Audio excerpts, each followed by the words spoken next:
Percepatan ilahi itu artinya ada sesuatu yang lebih cepat dari biasanya. Saya kasih contoh. Di Alkitab, di dalam Yohanes pasal 2, itu ada perkawinan di Kana. Satu kali ada pesta kawin di Kana, anggurnya habis. Kalau habis anggur itu di kita di sini nasi habis. Nah, itu anggur habis. Lalu pemilik pesta cerita sama ibu Yesus. Maria bilang lagi sama Yesus, Yesus, anggur habis. Lalu Yesus bilang, suruh pegawai-pegawai itu, pelayan-pelayan, anak beru, perhobas, buat tempayan isi air. Nah, lalu setelah itu dicedok, dibawa ke pemimpin pesta, air bisa berubah menjadi anggur. Kalau kita pelajari proses anggur menjadi minuman anggur, itu prosesnya panjang. Kita harus tanam dulu bibit anggur, kita pupui, kita pompa, lalu kita ambil buahnya, itu bertahun-tahun. Lalu dimasukkan ke penggilingan, dihancurkan, lalu difermentasi lagi, itu memakan waktu berbulan-bulan, bahkan kalau anggur terbaik sampai bertahun-tahun. Dan firman Tuhan catat itu anggur terbaik. Jadi kalau kita hitung anggur yang dipestakan itu adalah anggur yang terbaik. Butuh waktu bertahun-tahun untuk bisa diminum oleh orang yang ikut pesta. Tapi dengar, dalam waktu sekejap, air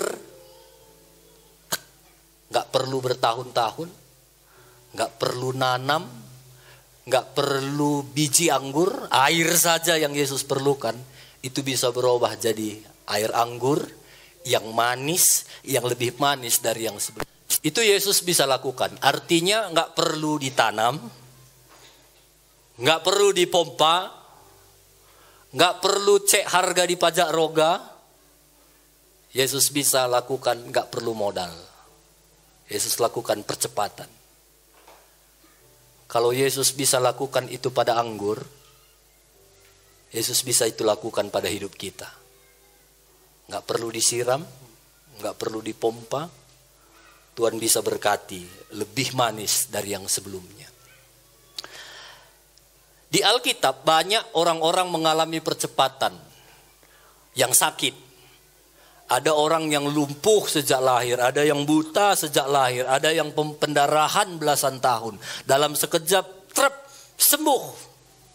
Kita kalau di dalam kehidupan kita, proses kesembuhan itu beda-beda. Tergantung seberapa parah penyakit kita. Ada orang yang parah penyakitnya, itu memang butuh waktu proses. Tapi Yesus, gak perlu proses, langsung sembuh. Di Alkitab pernah dicatat, satu kali Paulus dirajam pakai batu. Dilempari sampai, kalau orang dirajam pakai batu, biasanya itu sampai mati. Lalu orang lempari Paulus. Dan orang pikir dia sudah mati karena sudah dilempar dan dianggap mati, dipikir mati. Dan setelah orang pikir dia sudah mati, orang meninggalkan Paulus lalu pergi. Dan firman Tuhan catat, Paulus berdiri, besoknya dia sudah bisa lagi berjalan dan menyampaikan Injil. Tuhan bisa kerjakan percepatan dengan seketika. Tuhan juga bisa kerjakan percepatan dalam jabatan, posisi, pekerjaan. Orang dunia bilang, ya kalau mau jadi bos, dari kacungnya dulu. Jadi budak. Kalau mau jadi bos di perusahaan, ya minimal jadi office boy lah dulu. Baru udah dilihat baik office boy, ya jadi pegawai-pegawai lah. Ngantar-ngantar fotokopi. Kalau udah dilihat diangkat lah jadi staff. Diangkat lagi jadi staf khusus, lama bertahun-tahun baru jadi wakil bos, lama-lama baru bisa jadi bos. Butuh proses bertahun-tahun. Ada orang yang bilang kita nggak akan bisa naik sebelum bos itu pensiun. Kalau kita yang muda-muda ini nggak akan bisanya naik, susah. Semua harus naik tangga. Saya bilang nggak harus. Memang proses baik. Tapi kalau Yesus melakukan percepatan dalam hidup kita, dia bisa buat dari bawah langsung ke puncak, nggak perlu lewat tangga. Itu terjadi pada kehidupan Yusuf. Yusuf, dia di penjara. Hari ini dia tidur sama narapidana di penjara. Besok dia bisa Tuhan buat tidur di istana. Wah, Tuhan bisa lakukan percepatan dalam hidup kita. Logikanya gimana narapidana bisa jadi Perdana Menteri? Jadi kepala desa pun susah kalau narapidana nggak keluar SKBB-nya, surat keterangan kelakuan baik. Tapi bagi Tuhan, kalau Tuhan rasa sudah waktunya, Tuhan bisa lakukan percepatan dalam hidup kita. Sampai hari ini banyak orang alergi dengan kata percepatan. Nggak mungkin. Saya sebagai hamba Tuhan, saya percaya percepatan. Karena apa yang ditulis di Alkitab itu boleh dan masih berlaku sampai kita hari ini. Sampai saat ini. Kalau saudara nggak percaya tentang percepatan, itu tidak akan mengurangi kekuatan firman Tuhan. Yang rugi kita yang tidak percaya. Tapi kalau kita percaya akan percepatan, maka kita akan mengalami percepatan demi percepatan. Di dalam 2 Raja-Raja pasal 6 ayat 25. 2 Raja-Raja pasal 6 ayat 25. Satu kali di daerah Samaria itu terjadi kelaparan. Kelaparan yang sangat mengerikan. 2 Raja-Raja 6 ayat 25. Maka terjadilah kelaparan hebat di Samaria selama mereka mengepungnya. Sehingga sebuah kepala keledai berharga 80 sikal perak dan seperempat kap, maaf ini ya, tahi merpati berharga 5 sikal perak. Kotoran merpati pun sudah mahal karena nggak ada lagi yang mau dimakan. Karena terjadi kelaparan yang hebat di Samaria. Nanti Bapak Ibu sampai rumah ada waktu untuk baca ini 2 Raja-Raja pasal 6. Laparan yang begitu hebat. Sampai ada 2 orang ibu-ibu.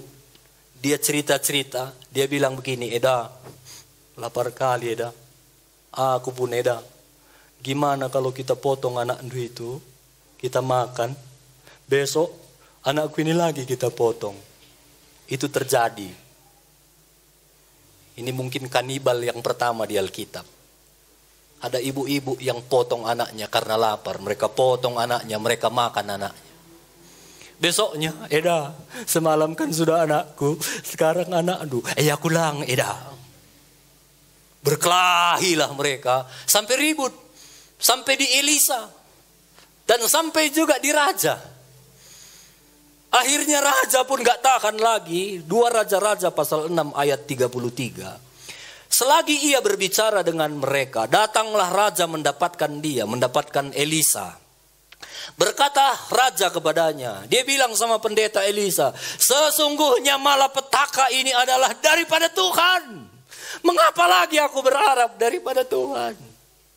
Raja bilang sama Elisa, semua kelaparan di Samaria ini gara-gara Tuhan, lulit Tuhan Semua tanaman murah, gak ada harga sekarang. Gak ada Tuhan itu. Bukan hanya kami yang ngeluh. Semalam saya jumpa sama tokeh. Dia punya banyak gudang-gudang. Dulu dia terkenal kaya sekali. Dia tinggal di Medan. Saya bilang gak ke Brastagi lagi. Ada. Udah lama aku gak ke Brastagi. Apapun sekarang tidak menghasilkan lagi. Kelaparan terjadi ini semua karena Tuhan. Tapi dengar. Pendeta Elisa bilang di dalam pasal 7 ayat 1. 2 Raja-Raja 7 ayat 1. Lalu berkata Elisa, dengarlah firman Tuhan. Beginilah firman Tuhan. Besok kira-kira waktu ini sesukat tepung yang terbaik akan berharga sesikal. Dan 2 sukat jelai akan berharga sesikal di pintu gerbang Samaria. Elisa bilang begini sama raja itu, dengar raja, semua kelaparan ini sampai makan anaknya. Tapi dengar ya, besok semua akan murah. Ini kan gak masuk akal. Kalau sekarang semua udah kelaparan, besok tiba-tiba bisa murah. Gak masuk akal, gak logika. Raja itu pun gak percaya. Ayat 2 yang parahnya, tetapi perwira yang menjadi ajudan raja menjawab abdi Allah katanya, sekalipun Tuhan membuat tingkap-tingkap langit, masakan hal itu mungkin terjadi? Jawab abdi Allah, sesungguhnya engkau akan melihatnya dengan matamu sendiri, tapi tidak akan makan apa-apa daripadanya. Datang pula ajudan raja, labutuhu, gak mungkin. Sekalipun Tuhan pendeta Elisa, Tuhan buka tingkap langit, gak mungkin besok murah, gak mungkin. Sampai Elisa bilang, besok matamu akan lihat murah, tapi matamu cuma lihat, tapi kau gak bisa menikmatinya. Seberapa sering dalam pikiran kita sama kayak ajudan raja ini. Gak mungkin. Besok gak mungkin. Gak masuk akal. Hari ini aku perlu dan gak ada yang bisa menghasilkan. Gak mungkin. Dan seberapa sering kita gak mengalami percepatan yang daripada Tuhan. Karena kita bilang di sini gak mungkin. Bilang kiri kanan, tidak ada yang tidak mungkin bagi Tuhan. Bilang sama dia, hari ini bisa kosong, bisa besok bisa penuh. Bilang. Pelan-pelan bilang, dompet di uang di dompetmu maksudku. Bilang. Dari ketawa saudara saja udah kelihatan. Katanya itu sama kayak ajudan raja itu. Yang katanya kosong itu besok juga.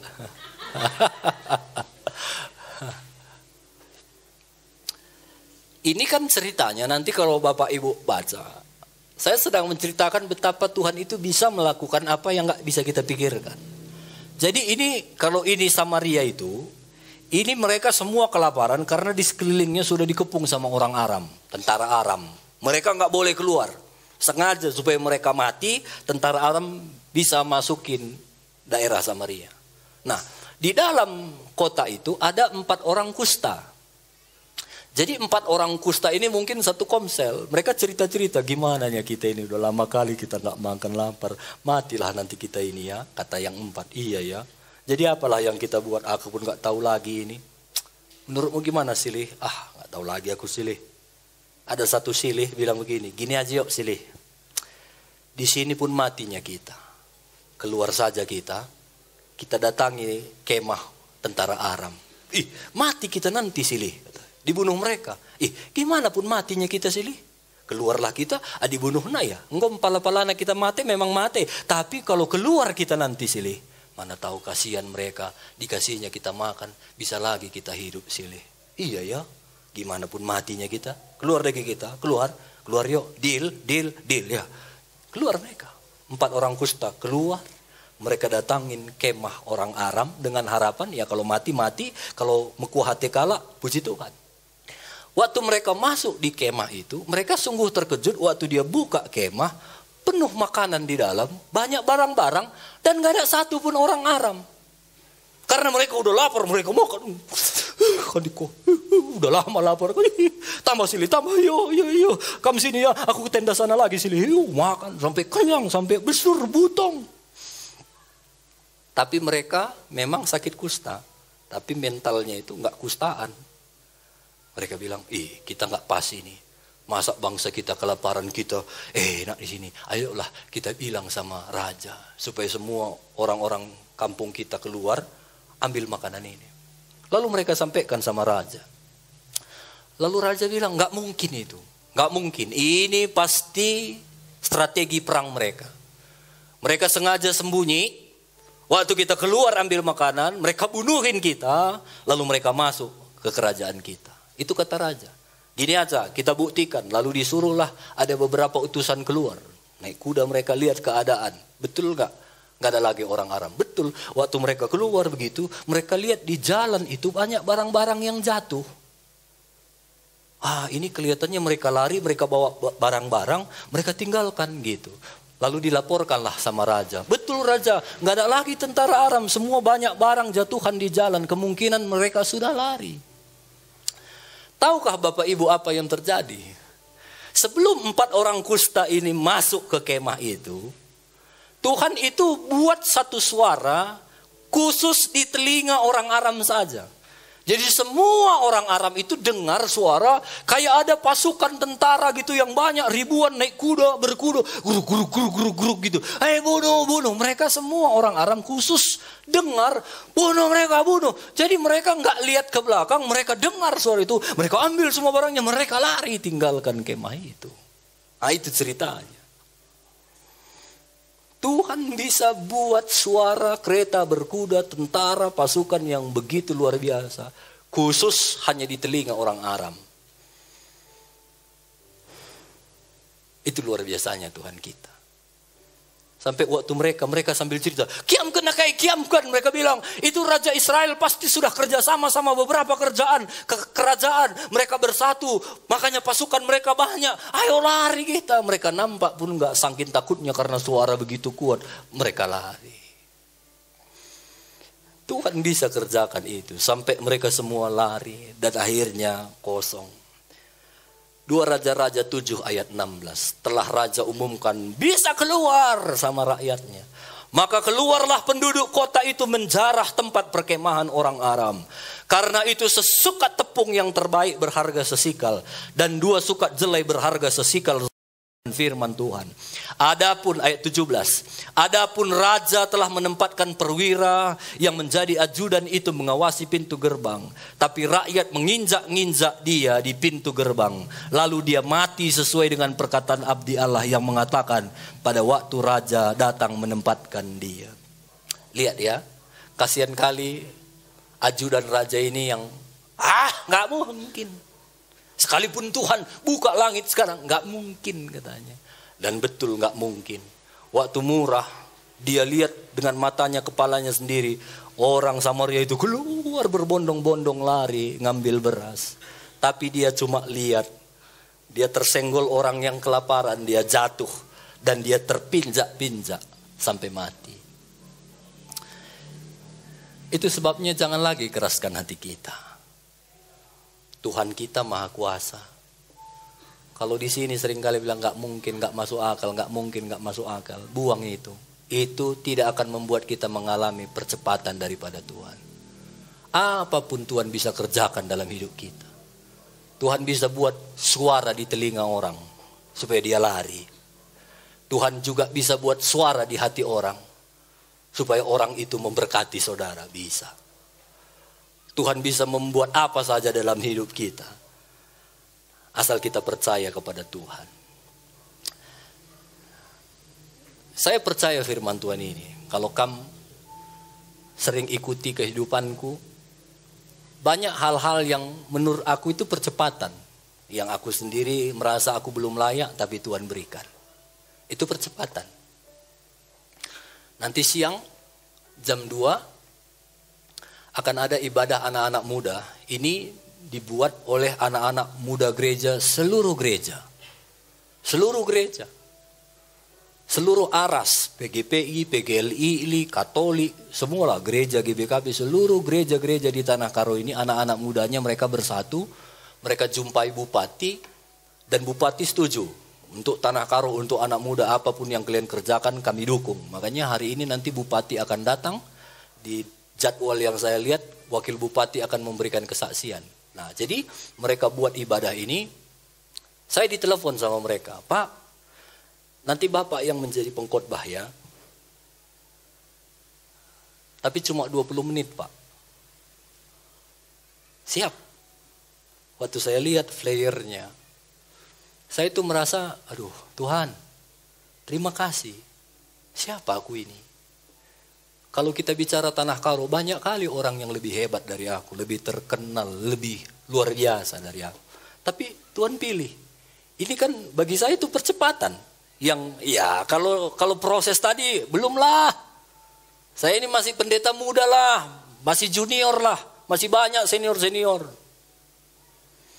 Tapi ini terus saya alami, ada percepatan di mana saya berasa belum, tapi Tuhan percepat. Seminggu lalu, staf gereja yang selalu undang saya di Batam, telepon saya. Pak, ini ada seminar bagus sekali. Lalu dia kirim flyernya. Waktu saya lihat itu bagus sekali. Pembicaranya pembicara hebat. Banyak dari mereka itu termasuk yang sering saya ikutin apa yang mereka ceritakan. Di mana-mana mereka seminar, khotbah begitu, saya suka dengar. Nah, itu acaranya tanggal 5 sampai 9 Juni. Lalu saya bilang, wah bagus ini. Lalu stafnya bilang begini, Pak, Bapak mau nggak ikut ini? Itu kan di Batam. Saya masih berpikir tiket, hotel, biaya pendaftaran, masih kupikirkan. Langsung stafnya itu bilang begini, Pak, kalau Bapak mau, saya sengaja disuruh Bapak Gembala untuk hubungin Bapak. Kalau Bapak bisa tanggal itu, biar kami langsung pesankan tiket untuk Bapak. Kami pesankan hotel untuk Bapak. Pendaftaran pun kami yang bayar semua.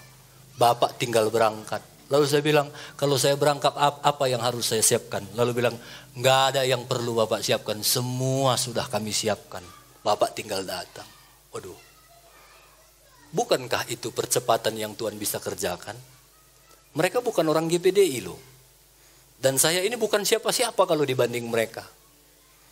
Tapi Tuhan gerakkan hati gembalanya, bilang sama stafnya hubungi saya, semua kami sediakan. Itu kalau dihitung-hitung udah jutaan itu. 5 hari hotel kita bikin 700 saja paling murah. Kali 5 hari pendaftaran, tiket pesawat sekarang mahal sekali. PP dibayar sama mereka. Saya hanya bisa bersyukur, Tuhan, terima kasih. Itu bisa terus kita alami semua. Makanya saya asal cerita-cerita yang begini yang kadang gak masuk akal.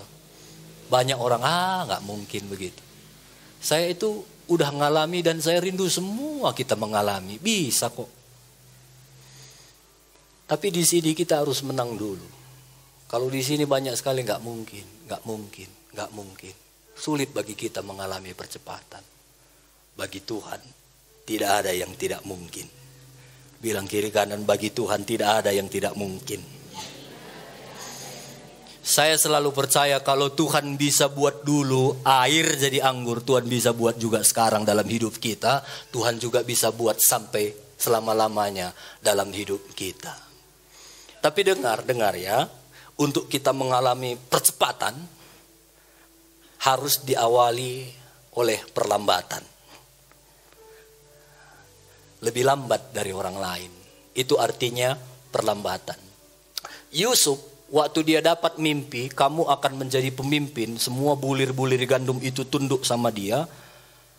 Dia pikir satu saat aku jadi pemimpin. Tapi faktanya besoknya, hari ini dia mimpi, besoknya justru dia ditangkap abangnya, dimasukkan ke sumur. Faktanya justru abang-abangnya tangkap dia, jual lagi dia ke Mesir. Hidupnya itu jalannya kayak makin lambat. Sampai di Mesir dia nggak hanya jadi budak, difitnah lagi, masuk lagi ke penjara. Kehidupan Yusuf itu makin lama makin lambat kelihatannya. Tapi dalam proses kehidupannya yang lambat kelihatannya, dia tetap hidup benar. Tetap hidup benar. Dia dijual jadi budak, dia kerja baik. Di penjara dia kerja baik. Istri Potifar ajak dia melakukan segala sesuatu yang tidak baik, dia tidak mau lakukan karena dia takut kepada Tuhan. Kondisinya itu jelas sekali dicatat di dalam Mazmur pasal 10, Mazmur 105 ayat 16. Mazmur 105 ayat 16.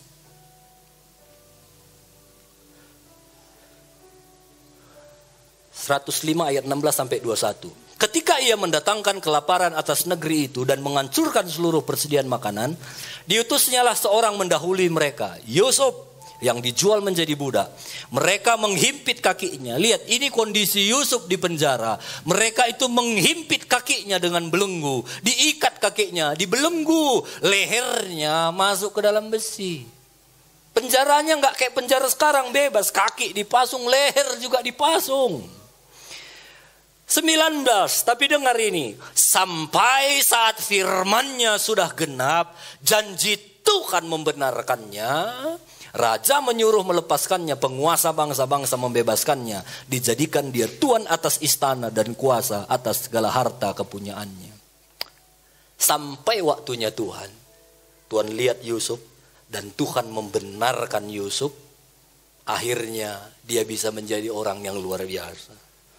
Kaki yang terbelenggu dan leher yang dipasung pun hari ini besok bisa jadi Perdana Menteri. Tapi semua tergantung di sini, percaya nggak kamu? Jangan kita buat Tuhan itu kayak kita. Kalau kita begini-gini nggak ada uang, nggak mungkin besok ada uang. Iya, kalau dengan kekuatan kita kan nggak mungkin memang. Ya kalau dengan kekuatan Tuhan apa yang nggak mungkin? Tuhan bisa kerjakan segala sesuatunya dengan sekejap mata. Tapi ingat, ada waktunya Tuhan.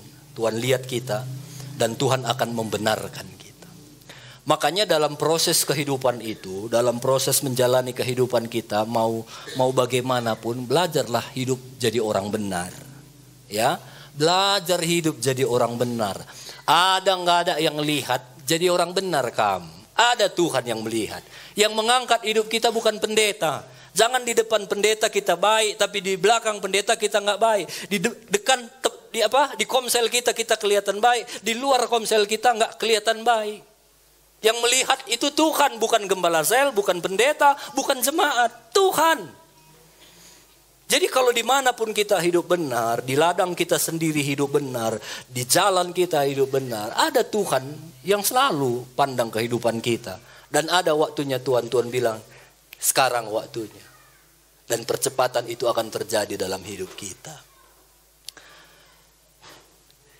Saya hari Sabtu lalu, kan Minggu saya ibadah di Medan, di Tanjung, di tebing tinggi. Sabtu saya sebelum ke tebing, saya keliling-keliling lah di Medan. Nah, saya beli kipas ini. Saya masuk di satu toko, saya beli kipas, 2 kipas, saya beli, ada beberapa barang juga. Ini harganya sekitar 700. Jadi waktu saya bawa itu kotak itu 2 ke kasir karena kotaknya besar. Teman-teman yang jaga kasir bilang, ini ya 2 kipas bapak ini. Lalu disorongkannya keluar gini. Karena besar kotaknya. Lalu dihitunglah semua sama barang belanjaan saya, dihitung tek. Lalu dia sebutkan harga. Dalam pikiran saya, kok murah kali, ini saja 2 udah mahal. Tapi saya berpikir, karena aku beli barang-barang mungkin ada diskonnya begitu. Lalu saya sampai bilang begini, betul segini, itu udah kamu hitung doh. Udah Pak, katanya. Oh ya udah, lalu saya bayar. Saya ambil bonnya, saya kantongkan. Lalu saya pergi ke depan kasirnya itu, di situ ada mejanya besar untuk nes semua alat elektronik. Lalu saya bilang pegawainya, teslah kipasku ini. Lalu pas dibuka kotaknya, dites, itu saya buka bonnya, saya ambil bonnya, saya lihat. Ditulis cuma 1 kipas. Padahal saya ambil 2 kipas. Haleluya, Tuhan baik, amin. Waktu kulihat 1 kipas, aku datangi kasirnya, Dek, udah aku tanya kau tadi, udah betul, kau lihat itu 2 kipas, ini cuma kau tulis 1. Aduh, maaf Pak. Pas ada bosnya situ, kau ini, untung Bapak ini, kalau enggak udah berapa kita ruginya. Lalu di apanya lagi, aku bayar lah. Nyesal juga aku, kenapa lah aku lihat bonnya. Maksudnya hal-hal begitu akan terus terjadi dalam hidup kita. Di Medan Tuhan ada. Di toko Tuhan ada. Di ladang Tuhan ada. Dan kalau kita hidup benar, ada waktunya Tuhan bilang cukup. Dan Tuhan akan lakukan percepatan dalam hidup kita. Jadi dengar ya, saya percaya Yusuf itu waktu dimasukkan di sumur, dia itu berdoa. Dia ditarik itu dari kampungnya ke Mesir, dijual jadi budak. Aku percaya di jalan berdoa dia itu, Tuhan tolonglah aku, Tuhan. Di rumah Potifar pun mungkin dia berdoa, Tuhan tolong aku. Dimasukkan lagi ke penjara, aku percaya dia terus berdoa. Pertanyaanku, apakah doanya dijawab oleh Tuhan? Dengar ini, doanya dijawab oleh Tuhan. Tapi enggak langsung. Setiap doa-doa yang kita naikkan, itu didengar sama Tuhan. Masalahnya kadang-kadang waktu kita berdoa nggak langsung dijawab, kita merasa doa kita itu nggak didengar sama Tuhan. Hari ini saya mau bilang ada 2 esensi pengertian doa. Yang pertama, doa itu, saya kasih contohnya begini. Kalau nanti kamu baca di Alkitab, ada 2 kisah yang mirip, tapi cara menjawab Yesus itu beda. Satu kali murid-murid naik perahu, ada badai gelombang. Lalu murid-murid bangunkan Yesus, ada gelombang ini. Lalu Yesus teriak begini, badai, angin, tenanglah. Seketika juga angin itu tenang. Jadi ini doa, waktu kita berdoa langsung dijawab. Itu yang pertama. Tapi nanti kalau kamu baca kisah yang lain, kisah yang sama murid-murid juga mengalami badai. Waktu badai, Yesus pertama kali nggak bilang lagi badai tenang. Yesus yang pertama bilang, hei kamu orang yang kurang percaya, katanya sama murid. Jadi Yesus nggak tenangkan badai dulu, walau akhirnya dia tenangkan badai. Tapi yang pertama dia tenangkan dulu hati murid-muridnya. Jangan takut, kok nggak percaya. Itu doa. Jadi doa itu dua Bapak Ibu. Yang pertama doa itu bisa menenangkan badai. Waktu kita doa selesai masalah kita. Tapi yang kedua jangan kamu lupa. Doa itu juga bisa menenangkan hati kita dari badai. Itu juga jawaban doa. Jadi waktu kamu berdoa, doa nu gak dijawab. Tapi hati nu tenang. Itu jawaban doa. Yusuf dia berdoa, lepaskan aku. Mungkin gitu katanya, gak dijawab. Tapi dia tenang saja. Dia percaya Tuhan terbaiklah. Tuhan bisa tolong akulah. Dan sampai akhirnya tiba waktunya. Hidupnya mengalami percepatan. Jadi jangan kamu berhenti berdoa. Bilang kiri kanan, tetap berdoa. Ada satu filosofi bambu Cina. Di Cina itu ada 400 jenis bambu. 400 jenis bambu. Banyak. Makanya negara Cina itu disebut negara tirai bambu. Tapi mereka punya satu filosofi namanya filosofi bambu Cina. Khusus bambu Cina itu memang agak beda dari bambu-bambu yang lain. Menurut pengalaman mereka, ketika mereka tanam bambu, itu 0 sampai 5 tahun pertama prosesnya itu lambat sekali. Tumbuhnya pun bambunya sentimeter, 2 senti gitu agak lambat. Sampai 5 tahun. Kalau kita nggak paham mungkin kita udah cabut. Ngapain 5 tahun gini-gini saja kita cabut. Tapi mereka itu 5 tahun memang lambat. Kenapa? Karena ternyata 5 tahun pertama bambu Cina itu merambatkan akarnya ke dalam. Nggak kelihatan, makin lama makin dalam, makin lama makin dalam. Jadi mereka itu kalau ini tanah, mereka bekerjanya di bawah. Mereka bekerja makin dalam, makin dalam, makin dalam. Karena bambu Cina ini berpikir satu saat aku akan tinggi. Kalau aku nggak ke bawah kuat, aku gampang jatuh. Jadi 5 tahun nggak kelihatan pertumbuhannya. Sampai 5 tahun itu pertumbuhannya langsung cepat. 1 meter, 2 meter, itu bisa sampai langsung puluhan meter setelah 5 tahun. Nah, ini menceritakan kelihatan ada perlambatan dalam hidup bambu Cina ini di bawah yang gak kelihatan. Tapi sebenarnya itu proses untuk mempersiapkan bambu Cina itu menjadi satu bambu yang tinggi. Sama dalam hidup kita Bapak Ibu. Kita itu perlu bangun akar. Nah, masalah kita manusia kan kadang-kadang gak suka sesuatu yang gak kelihatan. Kita selalu suka yang kelihatan. Kita nggak suka melakukan pekerjaan-pekerjaan yang nggak kelihatan. Kan itu masalah kita ya. Adanya orang nggak mau dia memberi. Karena namanya nggak ditulis besar-besar di papan pengumuman. Tapi kalau namanya ditulis, Bapak Ari 10 juta, oh itu bisa dia banyak memberi. Ini contoh ya Bapak Ari ya. Karena aku tahu Bapak Ari kayak gitu, makanya dia aku bikin contoh. Jadi kita kan masalah kita selalu suka yang kelihatan. Padahal akar itu gak kelihatan. Aku gak tahu kamu di rumah berdoa atau enggak, itu akar. Aku gak tahu kamu di rumah itu baca Alkitab atau enggak, tapi itu akar. Aku gak tahu gimana bahasanmu sama anakmu, tapi itu akar. Dan gak kelihatan. Dan akar itu waktu kita proses gak kelihatan. Sampai Tuhan bilang waktunya tiba. Tap. Itu langsung percepatan terjadi dalam hidup bambu Cina itu. Sama dengan hidup kita. Banyak-banyaklah turun. Bangun akar kita. Walau itu gak disukai banyak orang. bangun akar kita. Yusuf itu dia bangun akarnya, dia takut akan Tuhan. Baca nanti di Alkitab ini, dia begitu takut akan Tuhan. Bukan hanya begitu, firman Tuhan catat kemana Yusuf pergi, orang diberkati. Masuk dia rumah Potifar, gara-gara Yusuf, Potifar diberkati Tuhan. Masuk pun dia ke penjara, firman Tuhan bilang penjara itu pun, kepala penjara lihat ada perubahan yang dahsyat di penjara, makanya diangkat jadi kepercayaan. Kemana dia pergi, diberkati. Karena akarnya dia bangun takut akan Tuhan. Yusuf nggak hanya takut akan Tuhan. Yusuf dia menjauhi dosa-dosa. Di rumah Potifar nggak ada yang melihat. Istri Potifar bilang, ayolah tidur sama aku. Yusuf. Dia bilang, bagaimana mungkin aku melakukan dosa yang sebesar itu, Tuhan. Dia bilang, bagaimana mungkin aku melukai hati Tuhan. Nggak ada pun yang melihat. Dia selalu jaga akarnya. Nggak ada yang lihat. Tapi Tuhan lihat.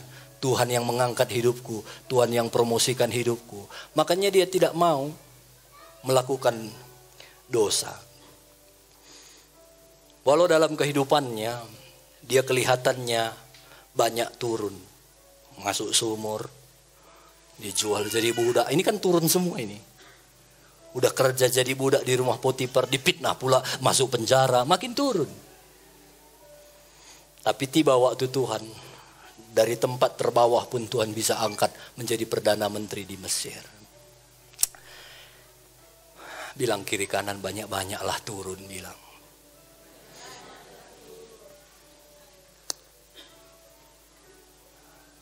Agak bahasa karo bilang, ngujur gak sakokap kami ini kan.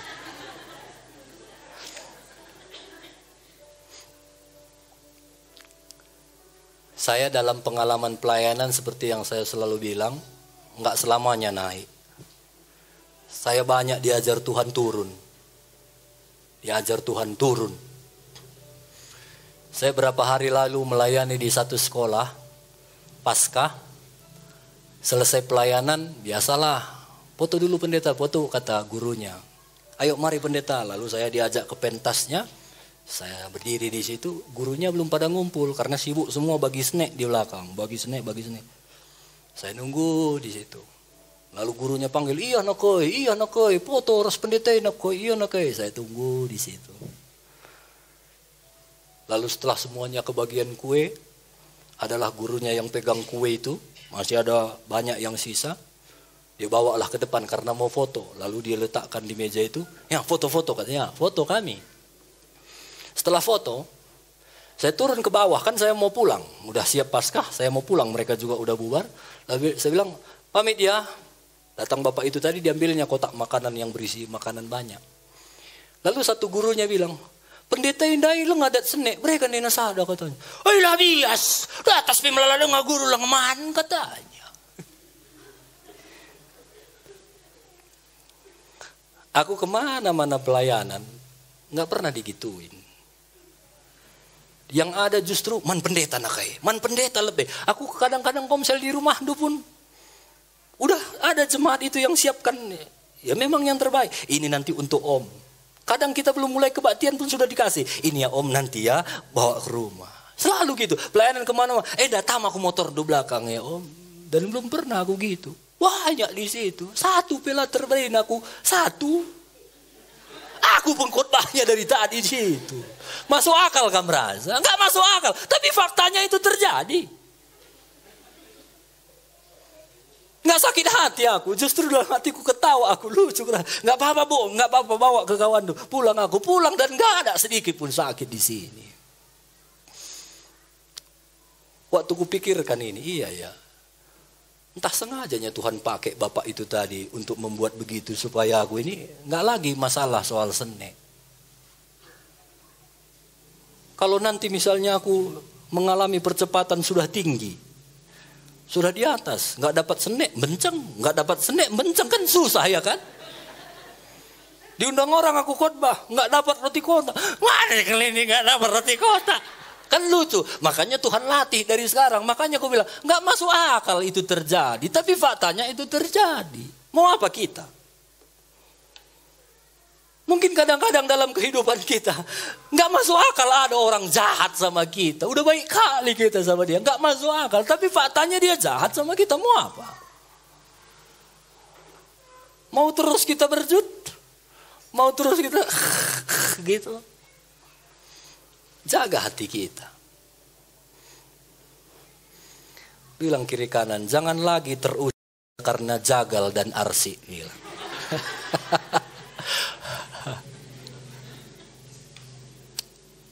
Kemana-mana kami selalu gitu. Pendeta.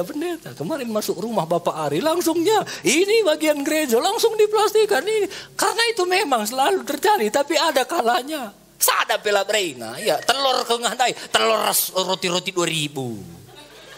Tapi kan kalau kita nggak jaga hati kita, mana itu harganya, gitu kan? Makanya kadang-kadang walaupun nggak masuk akal terjadi dalam hidup kita, tarik satu pelajaran di sana. Waktu kita tarik satu pelajaran, kita yang makin baik, kita yang akan makin diberkati Tuhan, kita yang akan mengalami percepatan. Kalau kita tuntut orang, sada kepila brekin, sada wakil-wakil sekolah gini, mereka nggak dirahati, kita juga nggak diberkati.